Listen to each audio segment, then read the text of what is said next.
بعض اوقات گناہ کرو تو جل گیا نا، لیکن اگر گناہ کے قریب بیٹھ جاؤ، گناہ کی محفل میں بیٹھ جاؤ، موسیقی کی محفل ہے، خود نہیں آپ نے سجائی، کسی نے سجا دی، جا کے بیٹھ گئے، ویڈیو پہ فلم چل رہی ہے آپ جا کے بیٹھ گئے، تو کہتے ہیں اگرچہ آپ گناہ نہیں کر رہے تھے، سبب آپ نہیں بنے، لیکن اس گناہ کے اثرات آپ پر بھی ہو گئے۔ حضرت عیسیٰ فرماتے گناہ کے قریب بھی نہ جاؤ۔ تو عرض کر رہا تھا اگر کسی نے یہ فعل کبھی نہیں انجام دیا تو اب وہ اس اعتبار سے تو اس نے نہیں دیا، کیا معصوم ہو گیا؟ نہیں۔ معصوم کسے کہتے ہیں؟ غیر معصوم وہ ہے جو گناہ کے بارے میں سوچ سکتا ہے، کرے یا نہ کرے۔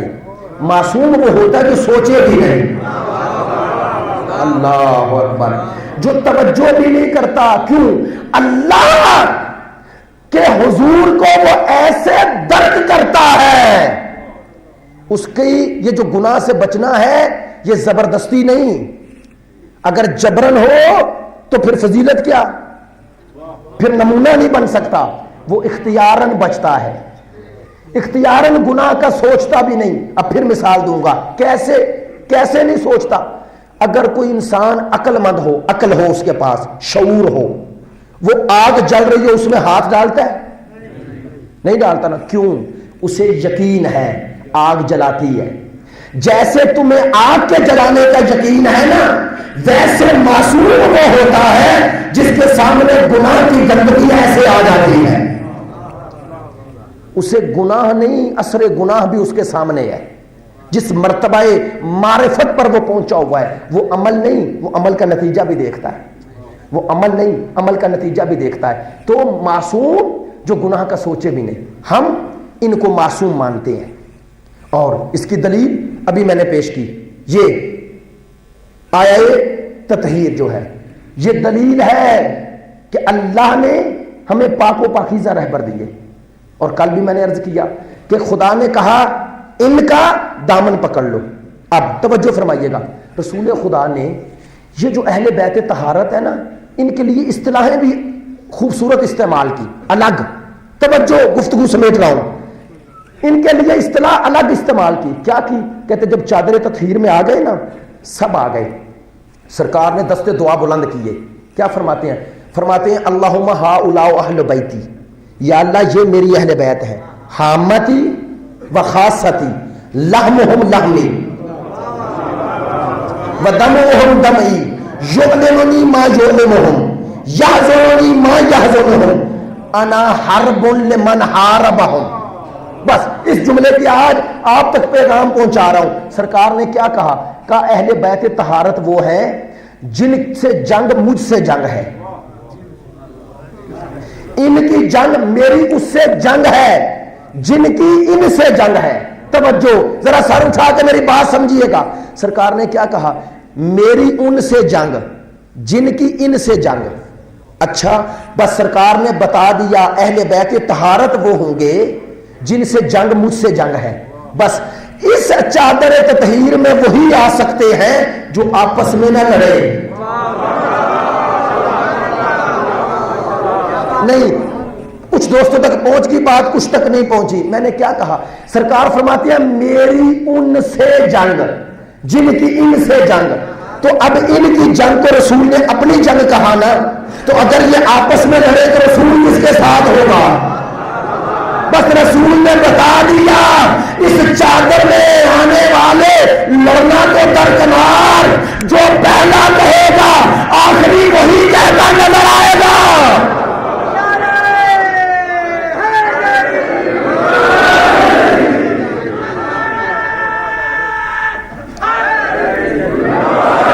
جو پہلا کہے گا آخری بھی وہی کہتا نظر آئے گا۔ اور ہاں کہا ان سے جنگ مجھ سے جنگ ہے۔ اسی لیے تو حسین کربلا میں اکبر کو لے کے گئے تھے۔ میں نے جملہ کہا، آپ نے توجہ فرمائی، میں نے کیا کہا؟ ان سے جنگ مجھ سے جنگ ہے۔ حسین اسی لیے تو اکبر لے کے گئے۔ کیوں میں نے کہا؟ اس لیے کہ اکبر صرف کردار میں رسول نہیں، اکبر تو شکل و صورت میں بھی رسول ہے۔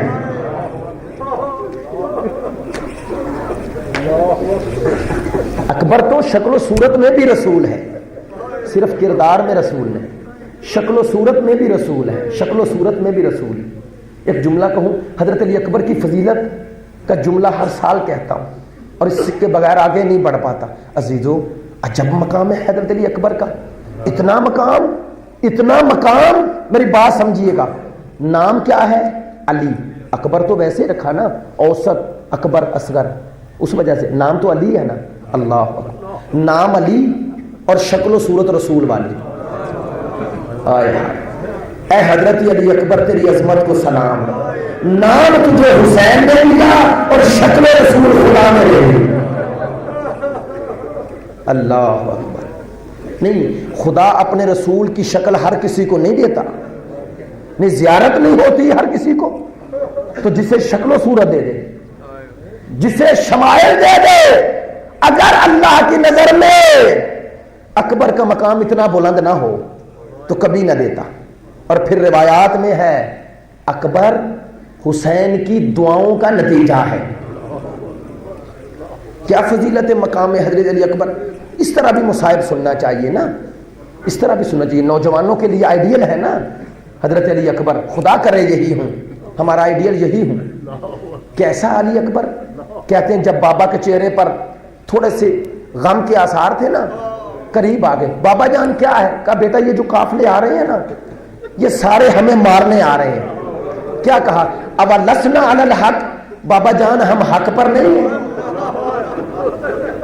کہا بیٹا کیوں نہیں؟ تو کیا جملہ کہا؟ وہی جملہ کہا جو حیدر کرار نے کہا تھا، کہا بابا پھر ہمیں کیا افسوس، موت ہم پہ آ پڑے یا ہم موت پہ جا پڑے۔ اے حضرت علی اکبر تیری عظمت کو سلام، اے علی اکبر تیری عظمت کو سلام۔ عزاداران حسین، میں نے روایات میں یہ پڑھا ہے اس لیے کہہ رہا ہوں، کربلا میں جو انصار میں سے آئے ہیں نا، اجازت مانگی، امام حسین نے تھوڑا سا تردد کیا، ان کو کہنا چاہا، لیکن جب اسرار پر دے دی اجازت۔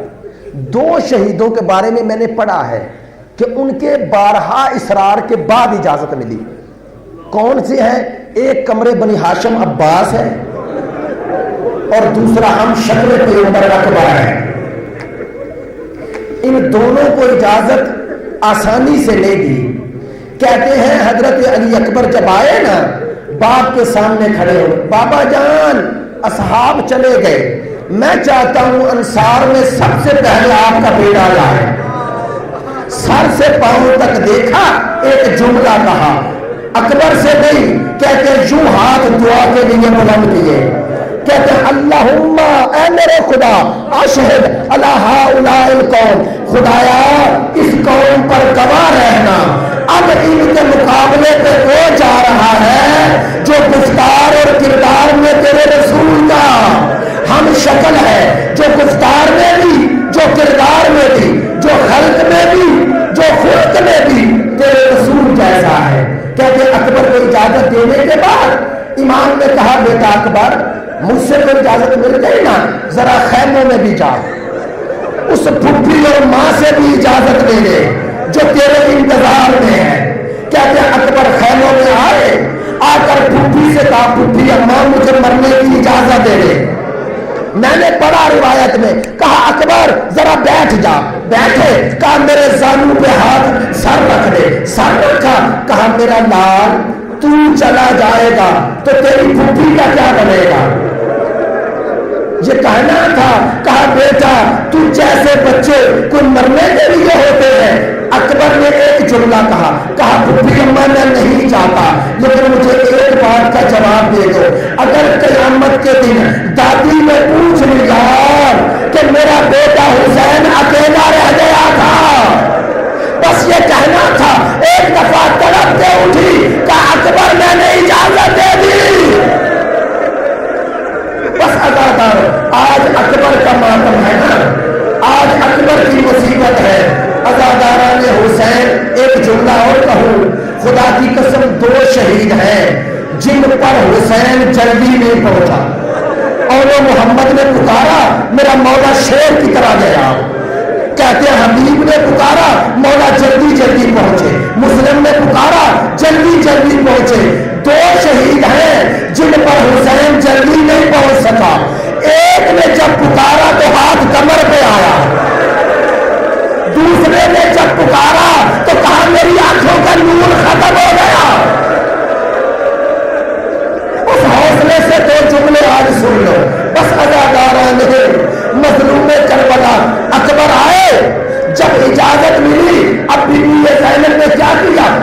میں لہجہ بھی آ گئی، بیویاں بھی آ گئی. روایت کے جملے ہیں، بیویوں نے یوں ہلکا بنایا، جملہ کہہ دوں، یوں ہلکا بنایا جیسے میت کے گرد بنایا جاتا ہے. عزاداروں کہتے ہیں خیموں میں کوہرام بپا ہوا، کوہرام بپا ہوا. فوج اشقیاء کا ایک ملعون سپاہی خود روایت کرتا ہے، کہتا ہے میں نے خیمے سے نکلتے ہوئے کبھی گریے کی صدا نہیں سنی عاشور کے دن جو اکبر کے وقت سنی ہے، اکبر کے وقت سنی ہے. کہتے ہیں ہر بیوی نے لوہا پڑا، کسی نے کہا واہ علیہ، کسی نے کہا واہ اکبرا، اور کہتے ہیں کچھ بیویوں نے کہا ارحم غربتنا، اکبر ہماری غربت میں رحم کرو. بس عزادارو اکبر نکلنے لگے. یہ بھی روایت ہے کہ اکبر نکلنے کی کوشش کرتے ہیں، ایک دفعہ خیمے کا پردہ ہٹتا ہے پھر گر جاتا ہے. 7 مرتبہ اکبر نکلنے لگا، پھر رکے. میرا دل کہتا ہے یہ روکنے والی کوئی خاتون نہیں، یہ 4 سال کی سکینہ ہے جو دامن پکڑ لیتی ہے. بھیا نہ جا، بھیا اکبر نہ جا، میرا بابا مر جائے گا.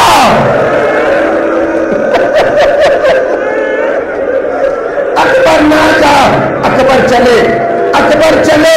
یہ روایت جو پڑھ رہا ہوں میں نے پڑھی ہے اس لیے. اکبر آئے، بابا اجازت ہے جاؤ میرا نام. کہتے ہیں اکبر سوار ہو کے چلے تھے کہ کانوں میں ایک صدا آئی، کانوں میں ایک صدا آئی. اکبر ٹھہر نہ سکا، جلدی سے اترے. مڑ کے کیا دیکھا؟ دیکھا بھائی ہے، ہاتھ کمر پہ ہے. کہا سب جا رہے ہو، مجھ بیمار کو بھول گئے. بس اکبر بھائی کے گلے لگے. شاید اکبر نے کہا ہو سجاد میرا جہاد ختم ہو رہا ہے، شام غریباں تیرا جہاد شروع ہونے والا ہے. میں نہیں بتاتا کیسے جدا ہوئے دونوں بھائی، لیکن عجیب روایت ہے. اکبر چلے ہیں، اکبر چلے ہیں. جب چلے ایک دفعہ اکبر نے محسوس کیا کوئی پیچھے آ رہا ہے. اکبر نے پلٹ کے عجب منظر دیکھا. کیا دیکھا؟ حسین سواری کے پیچھے دوڑ رہے. اترے، بابا میدان نہ جاؤ، اکبر جا. بابا کی یہ حالات، اکبر جب تک تو مقتل میں نہیں چلا جاتا مڑ مڑ کے دیکھتا رہے، مجھے مڑ مڑ کے دیکھتا رہے. عزاداروں بتاؤ، اور جب باپ کی یہ حالت ہے تو ماں کی کیا حالت ہوگی؟ بس اکبر میدان میں گئے، اکبر نے جنگ لڑی. کہتے ہیں ایک عرب کا شجاع انسان، یہ شمر ملول عمر سال کہتا ہے، کہتا ہے حیدر کرار کا پوتا ہے، اگر تو اس کا سر لائے تجھے انعام و اکرام دوں گا. یہ ملعون چلا میدان میں آیا. حسین ریت پہ بیٹھے بیٹے کی جنگ دیکھ رہے ہیں. کہتے ہیں جیسے یہ ملعون میدان میں آیا میرے مولا نے پلٹ کے خیموں میں دیکھا، سامنے کھڑی ہوئی ماں. کہتی ہے مولا خیر تو ہے؟ کہا کہ میرا اکبر 3 دن کا پیاسا ہے، یہ تازہ پانی پی کے آ رہا ہے، مولا میں کیا کروں؟ کہا ماں کی دعا بیٹے کے حق میں قبول ہوتی ہے، کیا کروں؟ کہا بیٹے کے لیے دعا کر، ایک دفعہ اکبر مجھے آ کے ملے. بس عزادارو یہ میں خود کہہ رہا ہوں، جو شہید بھی گیا مقتل میں پلٹ کے نہیں آیا، عباس گئے پلٹ کے نہیں آئے، صرف اکبر ہے جو ایک دفعہ پلٹ کے آیا ہے. حسین تجھے اکبر سے کتنی محبت. بس اکبر جب مقابلے پہ آیا ادھر ماں کو زانو ہو کے بیٹھ گئے. صحابہ رحمت والے نے یہ روایت لکھی ہے. کیا لکھی؟ کہتے ایک دفعہ لیلا نے ہاتھ اٹھائے، اکبر کی ماں نے ہاتھ اٹھائے. دعا سنو گے؟ میری مائیں بہنیں بھی ہیں، تمہارے جوان بیٹے سلامت رہے. آؤ ذرا ام لیلا کی دعا اور حسرت سن لو. کیا کہتی ہے؟ کہتی ہے یا رات یوسف کے لا جاتو، اور یوسف کو یعقوب سے ملانے والے، اور یوسف کو یعقوب سے ملانے والے میرے رب، تو بھی میرے یوسف کو یعقوب سے ملا دے۔ بس عزادارو، اکبر پلٹ کے آئے، کہا بابا کیسی جنگ کر رہا ہوں؟ کہا بیٹا حیدر کرار کی جنگ یاد آ گئی، تو نے تو دادا کی جنگ یاد کروا دی۔ بابا میں ایک درخواست کروں، میرا بیٹا پوچھ کیا چاہتا ہے؟ بابا پیار سے مر رہا ہے، بابا پانی مل جاتا تو میں یہاں پر جنگ کر کے دکھا دے، میرا لال میرے قریب آ، قریب آ۔ حسین نے کہا اکبر اپنی زبان میرے منہ میں دے۔ بس عزادارو، اکبر نے منہ میں زبان دی، 2 قدم پیچھے ہٹے۔ بابا اب پانی نہیں مانگوں گا۔ کیوں نہیں مانگے گا؟ کہا بابا ماں زہرا سے، دادی زہرا سے کہوں گا حسین بہت پیاسا ہے، حسین بہت پیاسا۔ بس عزادارو، اکبر گئے، ایک صدا گونجی، بابا اکبر گر گیا، حسین چلے، 7 مرتبہ بیٹھے، پھر اٹھے، اکبر کے پاس پہنچے، اکبر کے رخسار پہ رخسار رکھا، اکبر نے آنکھ کھولی، بابا بابا اتنی دیر میں داڑھی سفید ہو گئی، بابا چہرے پر بزرگی کے نشان آ گئے، اور میرا لال جس کا اکبر چلا جائے، جس کا اکبر چلا جائے۔ بابا سینے میں بڑی اذیت ہے، کیا ہوا؟ کہا دشمن نے میزے کی یعنی مار کے توڑ دی۔ بیٹا میں نکالوں؟ بابا نکال لو۔ ایک دفعہ حسین نے ہاتھ ڈالا، عزادارو میزے کی یعنی نکالی، ہاں انی نکلی، لیکن انی نہیں آئی، ایک خون کا فوارہ اٹھا۔ حسین نے اکبر کو اٹھایا، اکبر کے سینے سے حسین کا سینہ لگا، اکبر خیموں کی طرف چلے، حسین چلے، عزادارو خیمے کے قریب پہنچے، حسین کی ہمت جواب دے گئے، پکار کے کہا زینب میرا اکبر آ گیا۔ چھوٹے چھوٹے بچے دوڑے، اکبر ہمارے لیے پانی لائے ہو۔ بس ختم کر دی، آپ کی زحمت ختم کر دی، جملہ سخت ہے، ہاتھ جوڑ کے کہتے سن لینا۔ عزادارو اکبر جب آئے ہیں مقتل میں، اکبر کا سر ساتھ تھا، سر تھا نہ ساتھ تھا، کہتے ہیں تاریخوں میں ہے، پڑھے لکھے دوست ہیں، تاریخوں میں ہے 11 محرم کو شہداء کے سر جدا ہوئے، سوائے حسین کے جو اسی وقت جدا کیا گیا، اور ایک اور صحابی کا جس کا وہب کا، اس کے علاوہ سب کے سر 11 کو جدا ہوئے ہیں نا، 11 کو جدا ہوئے نا۔ اب میں آپ سے پوچھتا ہوں، 11 کو بیویاں خیموں میں تھی؟ نہیں نا،